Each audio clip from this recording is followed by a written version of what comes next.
جو نبی پاک علیہ السلام کے لیے لفظ استعمال کیا وہ لفظ ہے محمد، ما کان محمد، اور لفظ محمد بھی عقیدہ ختم نبوت کا بیان ہے۔ یہ لفظ بھی عقیدہ ختم نبوت کو بیان کرتا ہے۔ وہ کس طرح رب ذوالجلال کے حضرت آدم علیہ السلام سے لے کر حضرت عیسیٰ علیہ السلام تک کم و بیش 1,24,000 انبیاء ہیں، کسی کا نام ایسا نہیں جو لفظ حمد سے مشتق ہو۔ میرے نبی کے 2 نام ہیں، زمین پہ ہے محمد، آسمان پہ ہے احمد۔ یہ دونوں نام حمد سے مشتق ہے، حمد سے۔ حضرت عبد المطلب حضور کے دادا جان جب ان کو الہام کے ذریعے رب ذوالجلال نے الہام کیا ان کی طرف کہ یہ نام رکھا ہے، وگرنہ پہلے کسی کے تصور میں بھی یہ نام نہیں تھا، اور نہ آج تک یہ نام کسی نے رکھا تھا، نہ کسی نبی کا نہ رسول کا۔ حضرت عبد المطلب نے جب نام رکھا تو لوگوں نے تعجب کیا اور پوچھا، دماغ سن نہیں تھا، آپ نے جو اپنے بیٹے کا نام، پوتے کا نام محمد رکھا تو سبب کیا ہے، کیوں رکھا؟ حالانکہ آپ کے آبا میں سے کسی کا یہ نام وَلَيْسَ مِنْ أَسْمَاءِ آبَائِكَ وَلَا قَوْمِكَ، نہ تو آپ کی قوم میں کسی کا نام محمد ہے، نہ آپ کے آبا میں کسی کا نام محمد ہے۔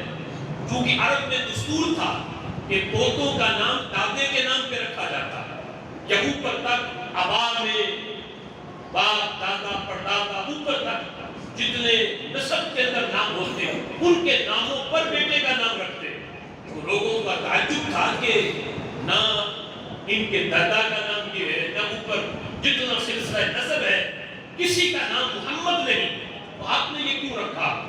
تو حضرت عبد المطلب کہنے لگے، رجوت ان یحمد فی السماء والارض، میں نے اپنے پوتے کا نام محمد اس لیے رکھا ہے، میں دیکھ رہا ہوں ساری زمین اور سارے آسمان والے ایک وقت آئے گا میرے پوتے کی ہی تعریف کر رہے ہوں گے، سبحان اللہ، کسی کی حمد بیان کی جائے گی، کسی کی تعریف کی جائے گی، ہر طرف کسی کے چرچے ہوں گے، زمین پہ بھی کسی کا چرچا، آسمان پر بھی کسی کا چرچا۔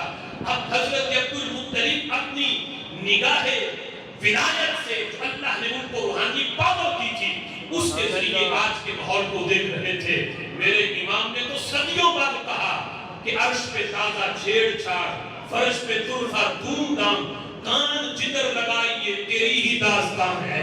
انہوں نے تو صدیوں بعد کہا تھا، لیکن عبد المطلب نگاہ ولایت سے دیکھ رہے تھے جو روحانی پاور اللہ نے انہیں دی تھی۔ میں نے محمد نام اس لیے رکھا ہے، میں دیکھ رہا ہوں ایک وقت آئے گا آسمان پہ بھی اسی کے چرچے ہوں گے، زمین پہ بھی اسی کے چرچے ہوں گے۔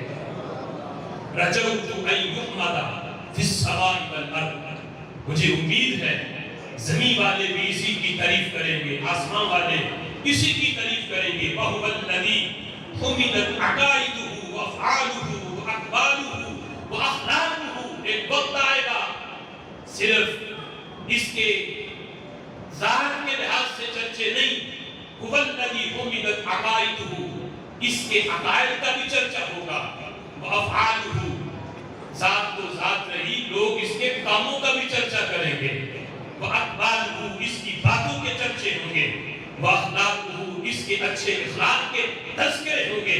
یہ سارے حضرت عبد المطلب اس وقت اس اور دن کو صاحب کو بیان کر کے اس لحاظ سے اس نام کی وجہ بیان کر رہے تھے۔ اور پھر یہ نام کس لحاظ سے عقیدہ ختم نبوت کو بیان کرتا ہے؟ میں نے کہا کہ یہ 2 نام ہیں میرے آقا کے، ایک ہے محمد، ایک ہے احمد، کسی نبی کا یہ نام نہیں، اور دونوں مشتق ہیں حمد سے۔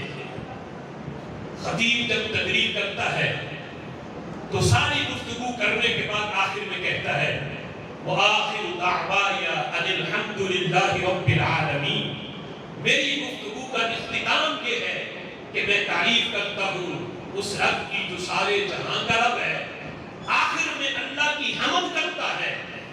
رب ذوالجلال نے اپنے نبی کا نام حمد سے مشتق کر کے محمد رکھ کے یہ بتایا کہ میرا نبی وہ ہے کہ جس کو میں نے تمام نبیوں کے آخر میں بھیج کر نبوت کا دروازہ اس پہ بند کر دیا ہے۔